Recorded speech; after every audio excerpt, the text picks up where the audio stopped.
On est bon? Et voilà. Super. Eh bien, donc, oui, vous pouvez continuer à boire vos verres tranquillement. On va continuer la conférence. Et avant de continuer, je voulais vous toucher un tout petit mot sur notre équipe, en fait. Parce que c'est moi qui tiens le micro, ça a été tiré à la courte paille. Mais, euh, mais en fait, je suis pas du tout seul, hein. Vous avez vu, on est plusieurs à courir. Et donc, comme je vous expliquais en début de conférence, mais il y a des gens qui sont arrivés, donc on va le redire parce que c'est important. Le collectif, le groupe qui organise cette conférence aujourd'hui s'appelle Résonance. Nous sommes des férus de son sous toutes les formes. Et donc, dans notre groupe, on a des poètes, des musiciens, des journalistes, qu'est-ce qu'on a d'autre? Des gens de la radio, des gens de tout. Voilà, de tout ce qui concerne le son. Et on fait des réunions mensuelles puisqu'on me posait la question, on fait des réunions mensuelles durant lesquelles on branche des câbles dans tous les sens, on fait des expérimentations sonores, on répond à beaucoup de questions, on explique voilà, comment est-ce qu'on fait pour sonoriser une conférence avec un minimum de l'arsène, quand ça marche bien, Euh, ce genre de choses. Et donc, comment? Ah oui, alors, on a les ateliers mensuels et comme on me le rappelle, très justement, on a aussi le stage d'été qui va durer 4 jours, qu'on organise chaque année, qui est très très chouette. Et là, c'est 4 jours de partage et de pur bonheur et de blip et bloop sur les synthés et d'amour, de paix et de musique, tout à fait. Quel poète. Euh, et donc, cette année, ça aura lieu du 21 juillet au 24 juillet. Il y a un vendredi qui tombe au milieu, mais le 21 juillet, c'est un jour férié, donc vous n'avez pas d'excuses. Et samedi, dimanche, il n'y a pas d'excuses non plus. On espère vous y voir très nombreux. Ah, il a piscine, il ne peut pas. Bon. Et puis, le 10 juin, c'est le prochain atelier durant lequel on va notamment avoir une discussion pour parler du programme. Parce que ça, c'est très important à savoir par rapport à Résonance. C'est que Résonance, ce n'est pas le projet d'une personne, c'est le projet de tous les gens qui veulent en faire partie. C'est très, très à plat, très démocratique. Et donc, si vous avez des questions, si vous avez des envies, si vous vous dites, tiens, ça c'est intéressant, si vous avez des trucs que vous savez et que vous voulez présenter, en fait, il suffit de venir et dire, ah, moi, j'aimerais bien dire ça ou j'aimerais bien qu'on me dise ça. Et comme ça, on vous en parle et tout le monde partage et tout le monde grandit et tout le monde apprend. Et ça, c'est merveilleux. Exact. Ah, voilà, il a tout de suite compris. Résonance. Donc ça, c'est le projet Résonance. Et puis, plus spécifiquement, aujourd'hui, je voulais vous présenter la petite équipe de staff qui a rendu cette conférence possible. Et donc, nous avons Arnaud qui s'occupe du son là-bas. Nous avons Shadia qui est juste là, qui s'est occupée de toute l'intendance, qui travaille à la bibliothèque et qui rend tout le projet possible. Nous avons Fred qui est la tête pensante derrière la conférence. Voilà. Et puis, très humblement, il y a moi. Voilà. Merci, merci. Et puis, j'en profite aussi pour remercier encore les deux premiers conférenciers, Ariane et David, qui nous ont déjà bien illuminés sur la question du droit d'auteur. Et donc maintenant, on va continuer avec un troisième thème. Et là, ça va être un point de vue encore un petit peu différent, puisqu'il s'agit d'un éditeur parisien, Laurent Ballandra, qui va nous expliquer un petit peu en quoi ça consiste d'être éditeur, quel est son rapport au droit d'auteur. Et je suis sûr qu'on aura encore plein de questions et que ça va voler dans tous les sens. Donc n'oubliez pas d'attendre le petit bâton de la parole, de le tenir près de la bouche. Et puis, je laisse la parole à Laurent. Bonjour, merci de rester, merci d'être là. Donc vous avez eu d'abord une avocate pour défendre vos droits. Vous avez eu ensuite un éminent membre de la SABEM pour répartir vos droits. Et moi, je suis le méchant. Je suis un éditeur, le métier le moins connu et le moins aimé de toute la profession. Et en plus, je suis français. Vous avez toutes les raisons de me détester. À quoi je sers? C'est une vraie bonne question. Pour tout vous dire, l'édition musicale, je ne suis pas du tout né dedans. La musique, j'y suis arrivé par ma passion qui était la radio, qui est l'instrument qui m'a sauvé la vie, qui m'a fait voir qu'il existait un autre monde. Et donc j'ai débuté en diffusant, en étant animateur de radio. Puis à Paris, j'ai travaillé dans une petite salle de spectacle, là où j'ai croisé un éditeur de musique. J'ignorais jusqu'à l'existence de ce métier. Et il se trouve que cet éditeur travaillait dans une grosse société, Universal Music. Et ma méconnaissance m'a conduit, et ma curiosité aussi, m'ont conduit à aller voir de quoi il s'agissait. Et j'ai découvert un métier non seulement qui m'a passionné, mais que j'exerce encore aujourd'hui. Et donc, vous l'aurez compris, je représente des auteurs, des compositeurs, dont la plupart sont francophones, pas forcément français, puisque on l'a signalé tout à l'heure, je représente notamment un des plus éminents auteurs-compositeurs belges, Salvatore Adamo, même s'il préfère qu'on dise qu'il est sicilien. Oui, c'est vrai. Et les années Universal ont été des années assez intenses d'apprentissage, mais rien ne vaut de mettre les mains dans le cambouis. Je dirige donc ma propre société depuis une quinzaine d'années et je gère des sociétés d'auteurs et de compositeurs qui ont leur propre société d'édition, ce qui est le cas d'ailleurs de Salvatore Adamo.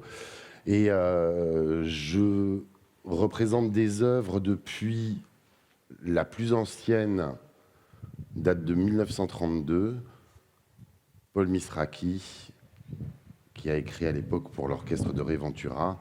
Et les plus récentes, j'ose espérer que vous en avez un peu entendu parler ici en Belgique, puisque j'édite depuis quelques années un jeune trompettiste qui s'appelle Bezo et qui travaille avec beaucoup d'artistes belges, notamment Primero de l'Or du commun et Kobo, qui vient de sortir un album où ils sont ensemble sur plusieurs titres.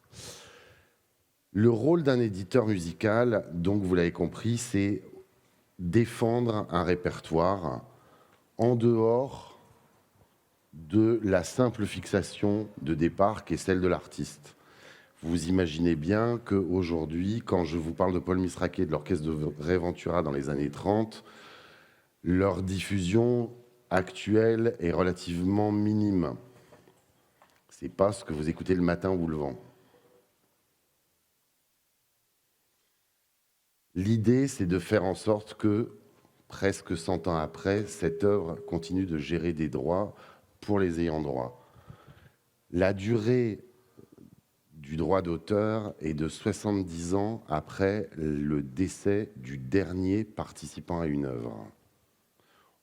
C'est long. C'est moins long que quand on transmet une maison, mais c'est long. Du coup, il y a aujourd'hui un ensemble de possibilités pour faire vivre les œuvres, qui vont être bien évidemment les diffusions classiques que vous connaissez, le disque, le concert, mais le rôle, toujours, si j'ose dire, d'un éditeur, aujourd'hui, c'est de travailler sur l'œuvre en tant que telle, c'est-à-dire de la musique et des paroles. En 2022, on continue d'exploiter directement en tant qu'éditeur ce qu'on appelle des droits graphiques.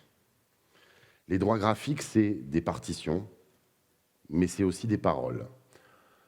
Des partitions, aujourd'hui, vous savez qu'il y a une foison de sites qui vont vous proposer de façon plus ou moins licite des grilles d'accords ou des partitions recopiées à la « va comme je te pousse ».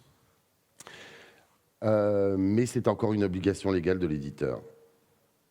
Et les paroles de chansons, c'est bien évidemment souvent un réflexe aussi qu'on a quand on veut chanter une chanson, que ce soit dans une soirée privée ou en public, c'est d'aller regarder tout de suite sur Internet le texte. Vous aurez noté depuis quelque temps que quand vous tapez le titre d'une chanson, apparaissent généralement tout de suite dans le moteur de recherche une vidéo et en dessous le texte. Les GAFA ont bien compris qu'il y avait là une manne et souvent vous allez voir en dessous Lyric Find, Music Match, qui sont des grands groupes américains qui monétisent ces paroles et qui attendent gentiment que les ayants droit se manifestent. Cette manne-là, souvent, est faite au mépris de l'autorisation des auteurs et des compositeurs, mais grâce à une série d'accords de ces grands groupes avec des sociétés qui représentent généralement des groupes d'édition, il y a la possibilité de revendiquer les droits de ces reproductions de paroles. Alors, le réflexe souvent pour un auteur et un compositeur, c'est de se dire que oui, l'éditeur va prélever, on va dire, jusqu'à un maximum de 50% des droits d'auteur. Il y a plusieurs raisons à ça. La première étant que l'éditeur, parfois, accompagne un projet à la base et peut le travailler, le développer pendant des années avant d'espérer peut-être un jour atteindre un point mort sur son investissement. Mais derrière, il y a aussi tout un travail administratif.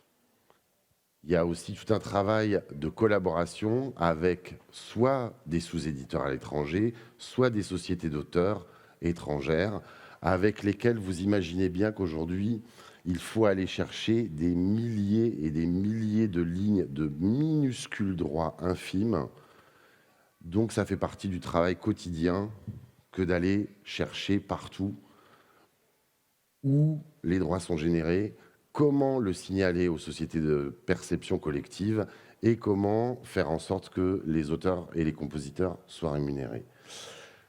Avec une spécificité aussi sur le territoire des États-Unis, qui est que l'éditeur doit également collecter une part de reproduction mécanique. Quand vous avez des diffusions sur les plateformes, il y a une partie des droits qui est collectée aux États-Unis par les sociétés de droits mécaniques. Alors, en France et en Belgique, c'est directement collecté par la SACEM et la SABAM, mais aux États-Unis, ce sont plusieurs sociétés qui collectent ces droits qu'il faut aller réclamer. Autre handicap, l'alphabet. Dès que vous, même, j'allais dire dès que vous sortez de l'Europe, mais pas du tout. En Europe, il suffit de voir les pays scandinaves, il suffit de voir les pays d'Europe de l'Est pour se rendre compte tout de suite qu'on n'a pas le même alphabet.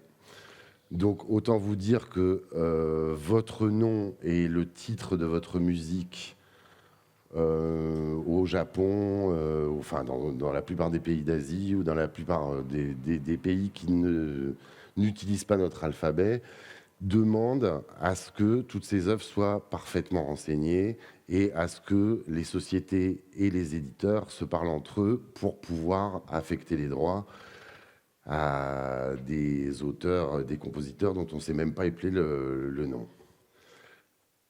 En gros, si vous voulez, le boulot que je fais aujourd'hui est un travail d'administration assez intense et aussi de recherche, d'exploitation diverses et variées.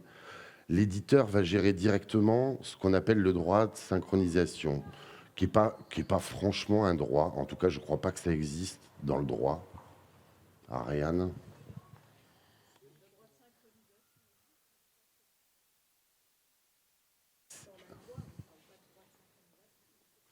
Oui, c'est ce.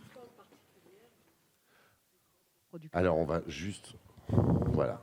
Donc, la loi n'utilise pas le terme droit de synchronisation. Dans les usages, on le pratique beaucoup. C'est quand on synchronise du son à l'image. Mais c'est une forme particulière, une des modalités d'exercice du droit de reproduction, qui est le droit de base de l'auteur. Mais pourquoi on va faire jouer ce droit de synchronisation ? Essentiellement parce qu'on respecte le droit moral. Le droit moral peut s'opposer à une exploitation. Vous pouvez, en tant qu'auteur-compositeur, dire « j'ai pas envie d'associer ma musique à tel film, à telle publicité, à tel parti politique, à telle exploitation, je m'y oppose ». Le fait de synchroniser une œuvre et de contractualiser cette synchronisation fait que vous avez consciemment fait la démarche d'associer votre création avec tel film, telle marque, en contrepartie d'une rémunération, bien évidemment. Ça, ce sont les droits graphiques et les droits de synchronisation qui ne sont pas gérés par les sociétés de perception collective, qui sont gérés directement par les éditeurs ou par les auteurs-compositeurs eux-mêmes. Bon, vous l'aurez compris, j'ai un métier que j'aime bien, beaucoup, que j'adore. Je travaille avec des auteurs et des compositeurs, certains depuis plus de 20 ans, mais je ne ferai jamais l'apologie de l'édition musicale parce qu'il y a autant d'éditeurs musicaux qu'il y a d'individus et il y a autant de raisons de contractualiser avec un éditeur qu'il y a de raisons de ne pas le faire. Il y a des rapports avec l'éditeur musical qui peuvent être des rapports uniquement financiers. Généralement, c'est ce que proposent les grands groupes d'édition musicaux, à savoir que on va vous faire une somptueuse avance sur droit et en contrepartie, pendant une durée généralement aux alentours de 5 ans, toutes vos créations vont être détenues par cette société d'édition. Il y a des collaborations qui sont les plus courantes, qui sont les plus intéressantes, selon moi. Après, on a toujours besoin d'argent, hein, je veux dire, c'est pas... Mais qui sont des aventures humaines. Parce que vous imaginez bien que, vu la durée de cette aventure, vaut mieux s'entendre. Et vaut mieux avoir des choses à faire ensemble. Et vaut mieux réellement être sur la même longueur d'onde, parce que nous, en tant qu'éditeurs musicaux, on travaille avec vous, créateurs, qui allez nous livrer une partie qui est la partie la plus intime de vous parfois, qui est la partie la plus fragile de vous souvent, et qui va faire que si jamais on n'est pas sur la même planète, le conflit peut être assez intense. Dans les histoires d'éditeurs musicaux, ce qui est bizarre, c'est qu'il y a très peu de grands éditeurs connus du grand public. Il y en a eu, il y a Mathusalem. Aujourd'hui, on ne sait plus qui sont les éditeurs musicaux. Comme on connaît rarement les producteurs de musique. Mais je reviens juste sur ce petit détail qui est toujours enfin, que pas un détail d'ailleurs, qui est une base assez importante de la définition de l'éditeur. On parle de l'éditeur comme la personne qui prend 50% des droits d'auteur. Ce qui peut être le cas. Un contrat d'édition, c'est un deal. On se met d'accord sur un montant. Je pense que c'est la même chose à la SABAM, mais en tout cas c'est le cas à la SACEM. Les droits d'exécution publique sont statutaires, donc déjà cette règle s'applique. 1/3 pour l'auteur, 1/3 pour le compositeur, 1/3 pour l'éditeur. Ce qui aujourd'hui est quand même la majorité des droits. Derrière ça, l'éditeur musical est aussi censé faire preuve d'une exploitation suivie et constante des œuvres. Il arrive régulièrement, ça a été encore le cas aujourd'hui, que j'entende « j'ai signé avec un tel qui n'a rien fait pour moi ». C'est à vous aussi de prendre conscience que céder vos droits, ce n'est pas en soi une fin. Et c'est là où je parle d'aventure humaine entre un éditeur et un créateur. D'abord, déjà, l'éditeur, ce n'est pas un magicien. Si vous ne bougez pas, il ne se passera rien. Vous avez le devoir également de travailler vos œuvres et de faire en sorte qu'elles soient diffusées. Et ensuite, pour tout ce qui est des sociétés de perception collective, vous avez aussi un rôle à jouer, c'est-à-dire que la SABAM ne peut répartir que les droits dont elle a connaissance. Si vous jouez à tel endroit, si vous entendez vos titres diffusés à tel endroit, si vous avez vent d'exploitation de telle ou telle manière de vos œuvres, faites remonter les infos. On sera tous ravis. Et de toute façon, la répartition ne peut commencer qu'à partir du moment où il y a une bonne documentation. Et aujourd'hui, vous avez les outils généralement en ligne assez simples qui vous permettent de faire remonter les infos, de déclarer vos concerts, de pouvoir dire qu'à tel moment, il y a telle œuvre de vous qui a été diffusée et d'aider les gens qui vous entourent pour collecter ces droits et vous les répartir. J'ai fait un schéma grosso modo. Après, moi, ce qui m'intéresse, c'est de savoir, là, ici, il y a qui est auteur-compositeur, au sens large.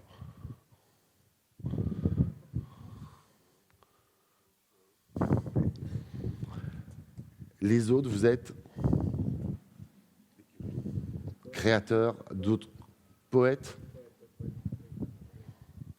Bah rien, on n'est jamais rien.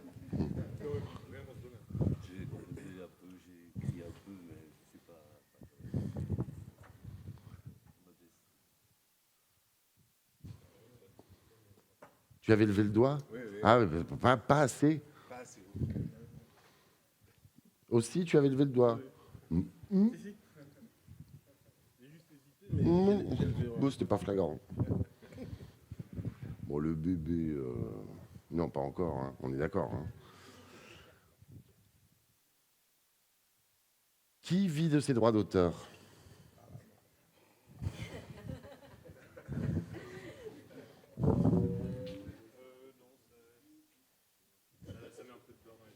Ok. Moi aussi.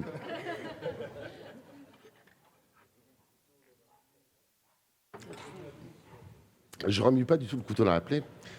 Je fais juste face à une vraie réalité.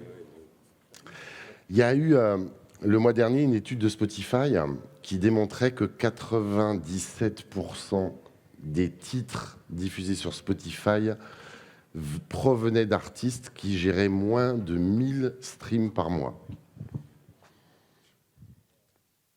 C'est ça la réalité.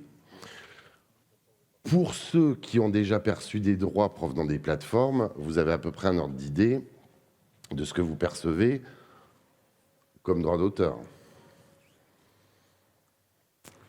Je ne dirais pas que ce n'est pas beaucoup. Je dirais juste que c'est un scandale sans nom. Waouh! C'est aussi l'intérêt de se fédérer, de se réunir, de tenter en commun des actions, parce qu'on vit quelque chose d'extrêmement problématique dans ce XXIe siècle, c'est que pour la première fois dans l'histoire de la diffusion, on a à faire face, depuis une vingtaine d'années, à des diffuseurs qui refusent obstinément de s'aligner sur des règles établies depuis plus d'un siècle. Alors c'est vrai que, au regard de l'histoire, la diffusion de musique existe depuis que l'homme est homme, et que l'industrie musicale en tant que telle, elle a quoi, 120 ans, 150 à tout casser? Fin du 19e siècle, les premiers enregistrements. Donc, oui, c'est 20 ans de notre histoire. Sur l'histoire de l'humanité, c'est pas grand-chose. Tout ça est en train de se mettre en place. Mais tout ça est en train de se mettre en place avec un rapport de force qui ne va pas. J'ai un peu perdu mon sang-froid hier en ouvrant Twitter et en découvrant une campagne de communication de YouTube intitulée « YouTube aide les créateurs ». Je vous jure qu'ils le font en ce moment. Ça a démarré hier. Grosse campagne de pub. YouTube aide les créateurs. Je pense que c'est la plateforme, corrige-moi David si je dis une connerie, mais qui rémunère le moins au monde.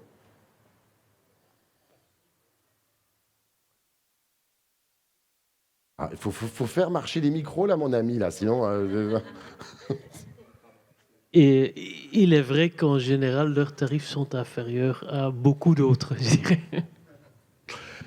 Mais le volume fait que les sommes facturées sont quand même non négligeables. Hein, mais c'est le volume, bien entendu. Que Jay-Z gagne très bien sa vie, on en est persuadé. Hein. On ne parlait pas spécifiquement de lui. C'est-à-dire que ces combats-là, ce sont des combats que nous tous, on mène ensemble, que ce soit à la SABAM, que ce soit à la SACEM, que ce soit dans les chambres syndicales des éditeurs de musique, parce que ces sociétés c'est des sociétés qui ont été montées par les créateurs eux-mêmes. Ce qu'on a tendance à oublier, hein, c'est-à-dire qu'on pense toujours que ce sont des administrations ou que ce sont des bureaux de taxes. Euh, Ces sociétés sont gérées par des conseils d'administration composés de auteurs, compositeurs, éditeurs. Alors, il y a un plus, il y a des réalisateurs, il y a évidemment plein de métiers. Il y a des gens qui font du doublage. Aujourd'hui, il y a des journalistes. Il y a de plus en plus de personnes qui peuvent bénéficier de la gestion collective. Mais cette gestion collective, c'est un combat de tous les jours. C'est-à-dire que vous avez la possibilité, comme le disait Frédéric et comme vous allez en parler tout à l'heure avec Philippe, de choisir de ne pas faire partie de ce système-là, et c'est tout à fait respectable et il n'y a aucun souci.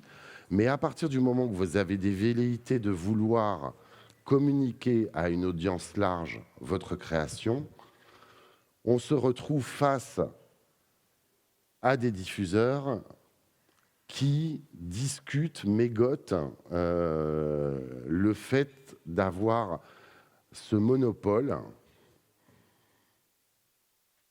qui n'est pas rétribué à sa juste valeur. Alors c'est vrai qu'aujourd'hui, ces sociétés, ce sont des sociétés qui font des appels de fonds, qui pour l'instant n'arrivent pas à équilibrer s'il fallait demain d'un seul coup dire combien elles rapportent, ce serait économiquement une catastrophe, mais elles se sont imposées en ayant ce monopole qui fait que d'un seul coup, on se retrouve avec tous les autres canaux, que ce soit la radio, que ce soit la télé, que ce soit le concert, qui acceptent les règles communes en rémunérant équitablement les créateurs, et cette masse de diffuseurs qui refusent de le faire. Donc, que vous ayez choisi d'être accompagné d'un éditeur ou que vous soyez un créateur isolé, il y a ces combats à mener. Si vous avez envie de les mener, c'est important, rejoignez-nous. Voilà. Je ne vais pas parler pendant 6 mois parce que je n'ai pas non plus 1000 autres choses à vous raconter. Mais, enfin, ou alors vraiment, on va devenir très potes et il me faudra plusieurs bières. Mais si vous avez des questions, je serai ravi.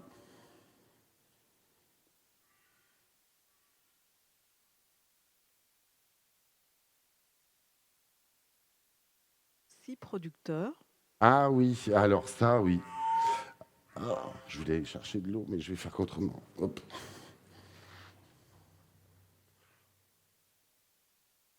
Alors, une des particularités aujourd'hui du métier d'éditeur, c'est que face à la raréfaction des opportunités de pouvoir trouver des contrats pour des auteurs-compositeurs qui sont également interprètes, il se trouve qu'une partie des éditeurs musicaux aujourd'hui va jusqu'à produire comment on va dire ça, j'allais dire par défaut, mais oui, c'est ça en fait. C'est souvent par défaut. Parce qu'aujourd'hui, c'est possible de le faire. C'est possible de se passer des structures de production que malgré tout, on vit dans des pays où la création est pas mal aidée et que c'est possible aujourd'hui de se faire accompagner financièrement sur des projets qui sortent du cadre strict de l'édition, et puis que de toute façon, le fait de graver un support, c'est un moyen de diffusion. Donc, pour un éditeur, de toute façon, c'est hyper important d'avoir un support à diffuser qui permette de travailler une œuvre au moins sous cette forme. On a parlé de YouTube et tu disais, Laurent, qui payait très peu. Tu estimes ça très peu par rapport à quoi? Par rapport à ce qu'on paye pour un passage radio? Ah bah si on part de là, alors là, on est... C'est-à-dire que si tu veux, jusqu'à présent, on a toujours trouvé des accords collectifs sur des grilles tarifaires pour les diffuseurs, quels qu'ils soient. basé sur l'audience. Là, on est sur un flou total, déjà sur un manque de traçage. Pendant des années, YouTube a refusé de rémunérer les créateurs en prétextant qu'il n'était qu'un canal, en disant, après tout, c'est pas nous qui mettons en ligne, ce sont les internautes. Il y a eu des bras de fer, il y a eu même jusqu'à la GEMA qui a interdit l'exploitation de son catalogue sur YouTube. C'est-à-dire qu'il y a vraiment il a fallu se battre au niveau de la Commission européenne. Il a fallu tout un tas de menaces pour finir par trouver un accord merdique. Mais comme l'a dit encore Cécile Rapp-Weber, la nouvelle directrice de la SACEM la semaine dernière, l'important c'est de commencer à mettre un pied dans la porte au départ et ensuite on a un interlocuteur avec lequel parler.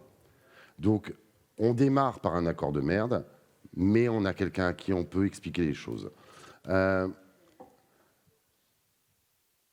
Quand, aujourd'hui, une radio diffuse des œuvres, quand une télévision diffuse des œuvres, elle contribue à la création. Premier point.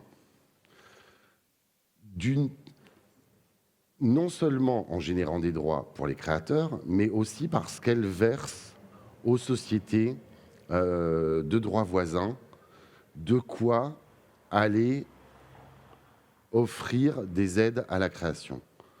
Et en plus, elles ont des contraintes. C'est-à-dire qu'elles utilisent un répertoire qui n'est pas le leur. Il y a des contreparties. Là, sur YouTube, considérant que ce n'est pas eux qui mettent en ligne un répertoire, mais que ce sont les internautes qui s'échangent des répertoires comme du peer-to-peer, ils souhaitent se dégager de cette responsabilité-là. Or, la réalité, si on ne va pas sur YouTube pour voir des vidéos, on y va pour quoi ?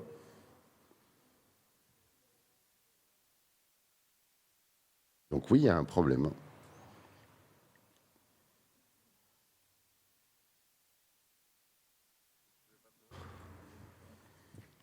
Allô, allô. Okay. Oui, on vous entend, Louis. Merci. J'avais une question assez simple sur la base de l'édition, parce que moi je suis un peu rentré dans ce jeu-là très récemment. C'est-à-dire Qu'est-ce que c'est l'édition ? Un contrat d'édition récemment. Ouais, c'est ça, il y a 1 an. Et il s'est rien passé, mais c'est pas très grave, puisque ça veut dire je viens de comprendre qu'il faut que... Bah, en fait, comment ça, il s'est rien passé ? Bah, j'ai signé le contrat d'édition. Et je leur ai envoyé un premier mail, je pense 2 mois plus tard, sur un album et sur un single, qui sont totalement différents. Et je crois 1 mois ou 2 mois plus tard, j'aurais demandé comment ça se passait. Ils m'ont dit, bah, ça peut prendre du temps, on revient vers toi, mais dès qu'on a une opportunité, bien sûr, on revient vers toi pour que tu la signes ou quoi. Enfin, si t'es intéressé. Et là, ça fait plus d'1 an, et j'avais même oublié, parce que j'étais plus la tête là-dedans. Et merci, du coup... de venir aujourd'hui pour me rappeler que j'ai signé un contrat d'édition. À ce point. Oui, j'avais la tête haute part. Et juste pour précision, quand tu dis là de ce que tu résumes, c'était quoi ton attente ? Bah, alors justement, bah, en gros, on avait discuté. Il m'avait dit bah ça peut aller dans des jeux vidéo, ça peut même aller dans des pubs.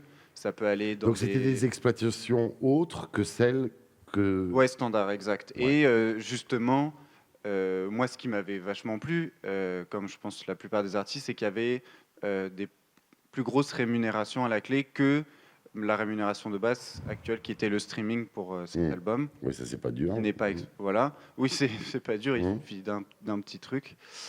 Et ma question, c'était... en fait, il y a quoi comme forme d'édition différente ? Donc vraiment, la base de l'édition, qu'est-ce que c'est ? Par exemple, bon, là, on a parlé des jeux vidéo, des films, mais ça comprend quoi ? Quelle est la gamme, le panel, tout, n'importe quoi ? Il y a la possibilité d'exploiter des œuvres, elle est tellement intense qu'on met même des choses à venir dont on ne connaît pas l'existence encore aujourd'hui. Pour te dire, tiens, si on se préserve du futur.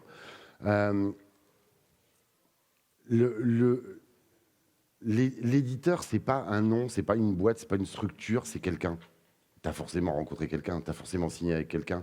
Je veux dire, si c'est quelqu'un avec qui tu as eu des atomes crochus et que tu es resté 1 an sans l'appeler... Après, je pense qu'il faut remettre les choses dans le contexte. C'est pendant le Covid. Je les ai jamais vus, Non, ils sont à non, Bordeaux. attends, attends. Ouais. J'imagine bien que tu as tout à fait de bonnes raisons. Mais dans n'importe quelle relation humaine, tu peux pas être passif, tu vois. C'est-à-dire que si tu veux, tu peux te dire, putain, j'ai rencontré une meuf géniale hier au café, je lui ai laissé mon 06, elle m'a pas rappelé. Tu vois. Ok, tu vois, ça tu peux t'en plaindre, hein, tu vois. Mais après tout, tu as pris le risque qu'elle te rappelle pas. Tu vois. Quand tu as signé un contrat et que tu t'es engagé, c'est-à-dire que tu es allé au-delà de donner ton 06. Il y a un moment donné où tu t'es dit, on a à faire un truc ensemble sur mes créations. Tu peux pas être inactif et te dire, c'est l'éditeur qui va tout faire. D'une part, parce que déjà, si tu veux, si a priori tu as signé avec un éditeur à peu près digne de ce nom, il n'a pas que toi dans son catalogue.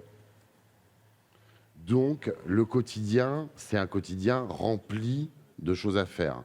Derrière, toi aussi, tu peux être une force de proposition. Tu peux tout à fait te dire, j'ai entendu parler d'une série qui est en train de se monter, est-ce que tu peux pas voir si tu peux pas placer la musique là? Est-ce que, tu vois, là, si vraiment tu as été une force de proposition et que désespérément il se passe rien, soit tu arrêtes ton contrat, soit tu peux aller jusqu'à demander la rétrocession de tes œuvres. Si elle génère 0, ça va pas être une grosse perte, tu vois. Oui, ouais, c'est ça. Puis c'est ce que je me suis dit. Puis sur le contrat, il y a marqué s'il y a une inaction, ils ont 3 ans pour faire quelque chose. Et si au bout de 3 ans, il n'y a rien. L'éditeur, il a Fin du contrat. une obligation de moyens. Pas de résultat, mais de moyens. C'est-à-dire que si vraiment, pendant 1 an, ton œuvre est restée dans un placard, ouais, tu as des bonnes raisons de te plaindre.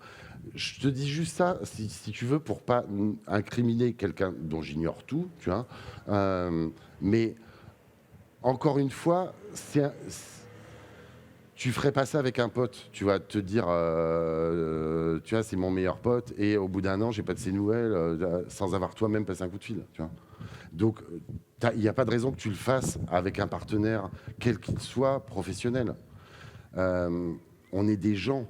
Tu vois, c'est à un moment donné, aller voir son éditeur, aller prendre un café, aller passer une soirée, aller voir un concert ensemble, bah, ça fait partie des rapports humains, quels qu'ils soient, quoi. Donc, si toi-même tu les entretiens pas, effectivement, tu prends le risque d'être zappé, mais comme c'est dans la vie avec les gens qu'on connaît, quoi. Après aussi, je trouve qu'il y a une question de confiance. Moi, je me suis dit, bon, bah, c'est que ça marche pas. Peut-être qu'ils ont dû le proposer dans leur catalogue à différents partenaires. Si ça n'a pas matché, c'est que ça devait pas le faire. C'est peut-être naïf de ma part, mais aussi quand on... C'est pas naïf, je comprends. C'est juste que si tu veux, hésite pas aussi, parce que un éditeur qui va... Moi, aujourd'hui, je gère un peu plus de 4000 œuvres. J'ai la prétention de bien connaître mes catalogues, mais pas parfaitement. Et des fois, je ne te cache pas que j'ai un coup de fil d'un ou deux auteurs ou d'un ou deux compositeurs qui me disent « Ah tiens, tu veux pas essayer de placer ça là ou de placer ça ici ?» parce que j'ai pas forcément la bonne idée au bon moment. Et que, en plus, ça marche aussi comme ça. C'est-à-dire que des fois, tu dis « Ah bah oui, effectivement, je n'avais pas pensé, tu vois, essayons ça. » C'est un... Et ça peut être l'inverse. Tu peux dire aussi ça. Je sais que je sais que mon titre aujourd'hui, il va pas être raccord, mais je peux le rebosser pour que. Est-ce que tu me donnes les moyens de le faire? Enfin, on n'est jamais face à une structure. On est toujours face à quelqu'un. C'est mon point de vue. Hein. J'avais une autre question aussi, mais je t'en pense que prie. ça concerne un peu tout le monde. Vous avez presque embauché le pas, vous parliez un peu des nouvelles réformes, etc. Et j'ai vu que ça se discute depuis longtemps, mais une rémunération des streamings, pas en termes de nombre de streams, mais en termes de, moi j'ai un abonnement, j'écoute, je vais citer des noms connus, Shakira, Kendrick Lamar ou n'importe qui, j'écoute que ces 2 artistes, ça veut dire que mes 9,99 € que je donne à Spotify, eux ils enlèvent leurs frais, et le reste est censé aller qu'à ces artistes. Est-ce que vous avez des trucs, des idées là-dessus? Et je sais que déjà SoundCloud le fait. Dans un monde idéal, tout l'argent collecté irait aux ayants droit concernés. Voilà. Hein. Voit tous les ans le nombre d'irrépartissables qu'il peut y avoir dans toutes les sociétés de perception. D'abord déjà, si tu veux, la répartition équitable, elle commence par le renseignement. Il faut que je m'arrête, non? 10. Oui, ça va. Donc, encore une fois, ça veut dire déposer ses œuvres, ça veut dire renseigner quand elles sont diffusées. Ça, déjà, c'est le b.a.-ba. Je te laisse imaginer d'un seul coup le nombre de territoires qu'on a découverts, dont on ignorait qu'ils existent. Tu vois, tu es là, tu dis, qu'est-ce que c'est que ce pays, quoi? Où c'est sur la carte? Ça génère des droits d'auteur. Waouh! Et je te laisse imaginer aussi le nombre de pays, David en parlait tout à l'heure, pour lesquels la notion de droit d'auteur, c'est une vague idée occidentale abstraite. Hein. Donc, si tu veux, je ne pense pas que ce soit un jour possible. Est-ce que tu imagines le nombre de milliers de lignes qu'il y a à traiter? En fait, on se dit, aujourd'hui, c'est informatisé, ça va tout seul. Dès que tu as un accent, dès que tu as un tréma, dès que tu as une faute, même les radios se trompent de titres, même les radios se trompent dans les noms des auteurs, des compositeurs, les radios belges sur des artistes belges. C'est-à-dire que tu es là, tu te dis c'est désespérant, mais on est des humains derrière des machines. Donc de toute façon, l'erreur est humaine.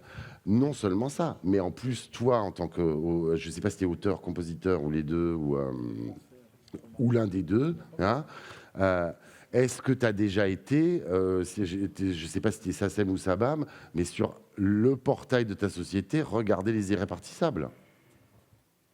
Non. Irrépartissable, non. Voilà. Vous avez il y a des outils à portée de main que très peu de monde utilise.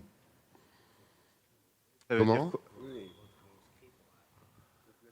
Ah, faut être adhérent des sociétés pour y avoir accès, évidemment. Oui, Mais c'est le principe de base. Alors, oui, ouais. Ou alors avoir un pote qui te fasse passer les fichiers. Mais de toute façon, si tu n'es pas adhérent de la société, tu auras beau réclamer les droits, tu ne pourras pas les percevoir. Ça veut dire que c'est un fichier on est adhérent, qui a accès. C'est des fichiers, c'est des pas un fichiers. fichier, parce qu'il y a des fichiers pub, il y a des fichiers films, il y a des... Là, on peut voilà. retrouver nos titres et. Ah dire- non, j'ai pas dit ça. J'ai dit que... Voilà. Sont mis à disposition des œuvres que les sociétés d'auteurs ne savent pas répartir. Probablement, si tes œuvres ont été diffusées, elles sont dedans. Mais a priori, si elles sont déposées chez un éditeur et bien renseignées, il n'y a pas de raison. Mais ça peut arriver, oui. Enfin, ça arrive souvent même. Et donc la question est de savoir comment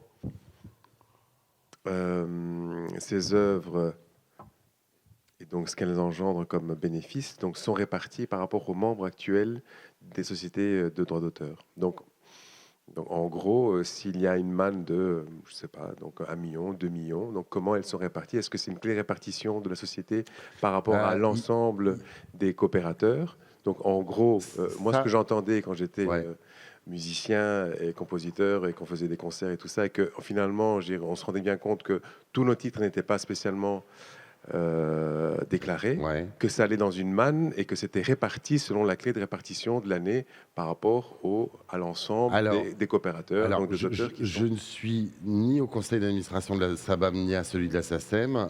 Tu as des notions là-dessus, David, ou pas? Oui, mais il n'y a pas que ça, parce qu'il n'y a pas une partie qui est reversée à la création et une...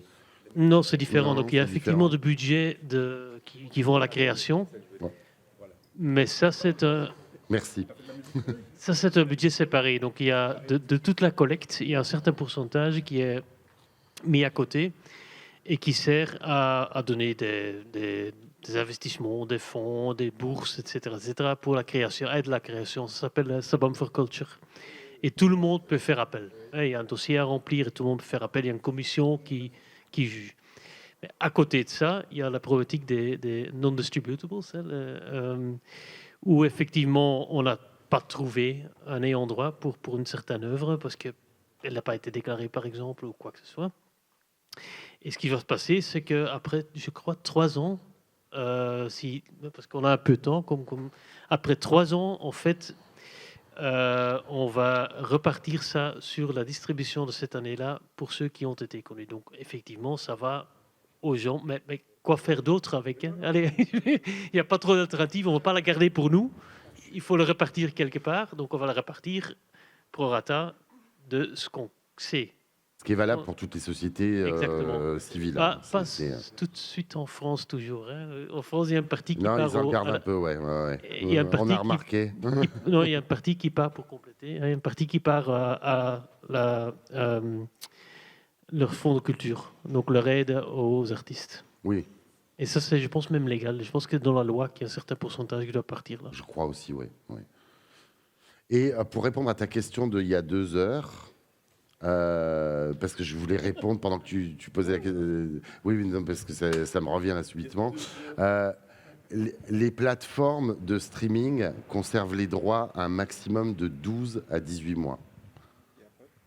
Eh ben, elles les gardent. Comment? Ok, ils les gardent pas. Les droits d'auteur, ils ne les gardent pas, non, non. Donc il y a un système exactement la même de residual payments qui est fait. Ouais. Ah ouais? Ah ouais. Au moins pour les droits d'auteur. Mais je ne parle pas des droits voisins, je n'en sais rien. Mais Ok. pour les droits d'auteur, il y a un pot. Ils ont un réserve entre 12 et 15%, dépendant de plateforme, hein, qui est mis à côté pour les droits d'auteur. Et tout ce qu'ils n'ont pas trouvé après un certain temps, 1 an, Deezer c'est 3 ans, Spotify c'est 1 an je pense, YouTube c'est 16 mois ou quelque chose comme ça. Si ce n'est pas trouvé dans ce temps-là, ils vont le repartir sur base du part du marché des sociétés d'ayant droit. Donc Et nous, on Et va enregistré, hein. on va recevoir... Ouais, mais c'est vrai. Hein. Je te fais une confiance aveugle. On va recevoir, en fait, prenons le non-distributable pour la Belgique est autant, et on va recevoir notre part de marché de la Belgique en pourcentage du réserve, de la réserve. Ok. Bah, si tu déclares, tu vas avoir 100% de ce que tu as droit. Si tu ne déclares pas, tu n'auras rien. C'est le jeu. Hein. Nous, on ne peut pas savoir ce qui se passe sans déclaration. Hein.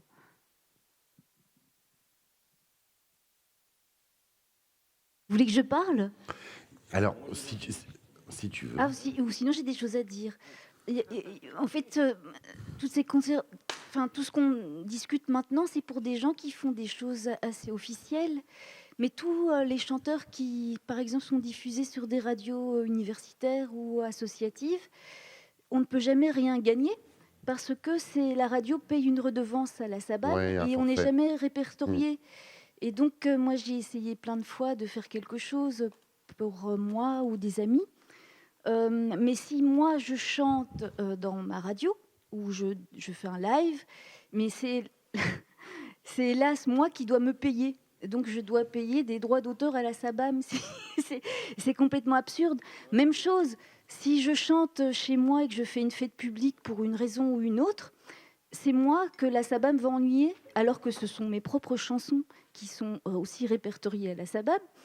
Et donc je me retrouve chaque fois quand on est des petites gens, enfin je ne sais pas trop comment on appelle ça, des chanteurs pas officiels ou des chanteurs Non, mais anarchistes. c'est tout à fait officiel. C'est-à-dire que ce sont des micro-diffusions. Donc c'est impossible de ruser Ouais. pour gagner sa vie parce que on ne s'intéresse qu'à des gens qui veulent glaner énormément de pognon. Mais si tu veux le faire calmement, ce n'est pas possible d'avoir des droits d'auteur.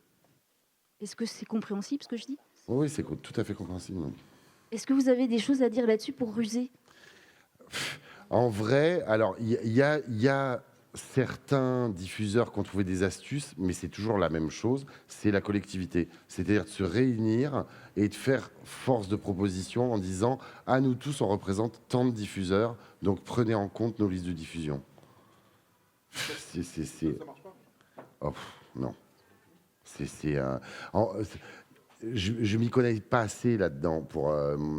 Encore une fois, moi, je suis ni de la SACEM ni de la SABAM, hein, donc ça nécessiterait vraiment quelqu'un qui soit aguerri de tout ça. Mais tu confirmes, David, que pour les radios associatives, c'est un drame. C'est un forfait, quoi. C'est un forfait. C'est un forfait, ouais, qui Et dans la question de diffusion, donc, si vous connaissez le nombre de radios qu'il y a en Belgique, c'est complètement impossible de traiter si vous connaissez la qualité des playlists qui parfois est envoyée, hein, parce qu'il faut être honnête, des grands radios, on reçoit des listes relativement, enfin ça dépend même, parfois convenables, mais des petites radios, et je comprends, ils n'ont pas le temps, ils n'ont pas les moyens techniques de le faire, mais on reçoit des listes qui sont, enfin, on a plus de travail de travailler après. Donc on n'est pas capable, je vous laisse 2 secondes, on n'est pas capable nécessairement de traiter chaque radio individuellement et d'aller diffuser pour chaque radio individuellement son paiement de 1200, quelque chose comme 1000 euros par an, plus ou moins, sur chaque playlist, parce que vous imaginez que 1000 euros pour aller faire tout le travail d'informatique, tout le travail de matching, pour aller retrouver toutes les œuvres et tous les ayants droit, etc. On ne serait pas à 20% commission, on serait à 80% commission si on fait ça. Donc il faut quelque part, mais c'est notre bataille, c'est toujours de trouver la bonne moyenne, la bonne façon de faire entre ne pas faire trop de coûts parce que c'est intéressant pour personne et de quand même faire le plus juste possible. Mais c'est effectivement, il y a encore un travail à faire. Ouais. Et informatique aide, mais c'est pas encore résolu, quoi.